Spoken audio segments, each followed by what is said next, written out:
Hi, welcome to Branching Out. I'm Curtis Hanlon, your host, and today I want to talk about 5 trees every food forester should think about having in their food forest. So let's get into it. So the first thing I want to talk about is the apple tree. Sorry, I had to take a few notes here because I wanted to make sure I got across clearly what we need. So apple trees are good.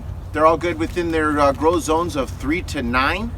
They're a really good source of nutrients, including vitamin C, fiber, and antioxidants. They apparently help with digestion. They also can help with weight management, and it can help protect against chronic diseases such as cancer, heart disease, and type 2 diabetes. So you're going to need probably 2 different types of trees to cross-pollinate to get but you could also use 1 crab apple. So a crab apple is able to pollinate most apple trees in a large area. So just one of them alone could do half an orchard. So that's the first tree. All right, so the second tree I want to talk about is the pear. Pear is pretty popular, same with the apple. They're very easy to grow, especially here in southern Ontario and southern Canada, and pretty much across Canada.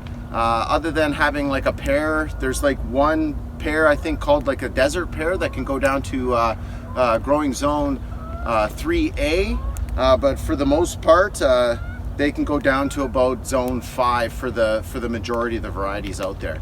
So they grow pretty good. They're pretty resistant to frost and disease. They're pretty much the same as an apple when it comes to nutrients, when it comes to vitamins anyways. It can help fight inflammation. It can promote good gut health. It can also protect against certain diseases and even help with weight loss as well as the apple. So it's pretty close to. It's high in fiber, good fiber, and they also have probably not as much as apples, but they have vitamin A, E, and B1 vitamins. So definitely got to make sure you get a pear in your food forest. You only pretty much need one tree to self-pollinate because they are self-pollinators, except for maybe a couple of varieties that I'm not really talking about. These are the pretty basic varieties that I'm going to be mentioning in this video. So yeah, so definitely get yourself a pear, and don't forget the apple.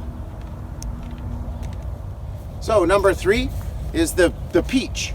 So a lot of people don't know about peaches really. They just like the taste, and they've had one more than one in their life. They're rich in vitamin A and known to offer protection from lung and oral cancers. So that's just like, these are just small blurbs that I've Googled and found out that they could do this. I'm not saying that they're going to cure anything that you have. So disclaimer. They also have many vital minerals like potassium, fluoride, and iron, which also help build good blood cells and help speed recovery. They can regulate your heart rate and your blood pressure. And most peaches are self-fertile. So they can grow from zone 5A to 8A. So definitely get peaches, because if you like peaches, you got to get peaches, right? Now, in my case, I always grow 2 different types of trees. 2 trees. So if I have 2, 3, 4, I also get many varieties in my food forest, but not everybody can have a food forest like I do. So if you have a smaller area that's maybe 10 by 10 or 20 by 20, you might have to pick just 1 tree. So pick the one that you like. Pick the fruit that you like, and then pick the variety that you like, because there's no point of growing something that you might not like or just everybody else is going to like. So we are doing this for yourself, and then the second benefit is to be able to do it for others. So let's get on to number 4. All right, number 4 is the plum. Now there's many varieties of plum, and they're higher in antioxidants. They help lower inflammation and have a high fiber count to also help with gut health. They promote regular bowel movements and good gut bacteria. So they're definitely good to eat. I know most people know the dried ones as prunes, and everybody knows why they take prunes. So they can help lower the risk of colon cancer. They're high in vitamin C, A, and K, and a bit of potassium. Their growth zones are anywhere between 4 and 9. And you're definitely going to need 2 types or 2 varieties of plum to help ensure consistent fruit, or consistently to bear fruit. So you definitely want to get a plum. I like black plums, so I have many black plums. I also have Shiro plums, which are the yellow ones. This year I hope to add the red plum, and then we can throw them all together. And you know, I just like a variety of everything because I like the black ones, but a lot of other people like the yellow and the red ones.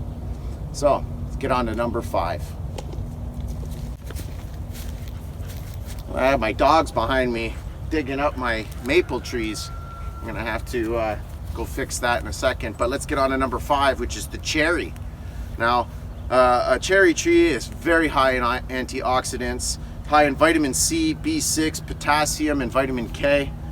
They play a role in cancer prevention. There's been a lot of research done on that. It may combat symptoms of arthritis and gout, which I do suffer from gout now and again. I don't get it very often anymore, but I do like my Bing cherry, or my sweet cherry.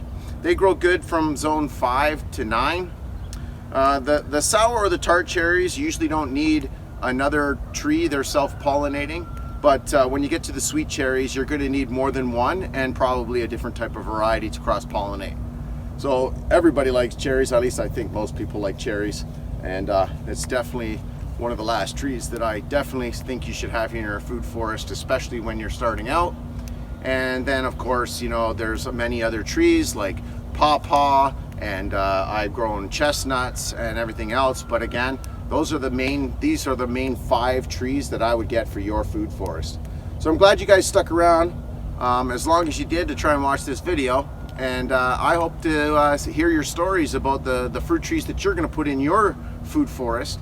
And we definitely want you to have a good week, and we're definitely going to see you next week on the next week's video when we do 5 bushes that I also believe that you should have in your food forest.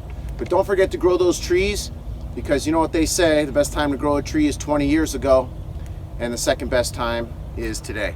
So get your trees into the ground. It's one of the first things I think any beginner should do when building a food forest, is get the longer staking trees and get them in the ground right away so they have a chance to grow. So we'll see you next week.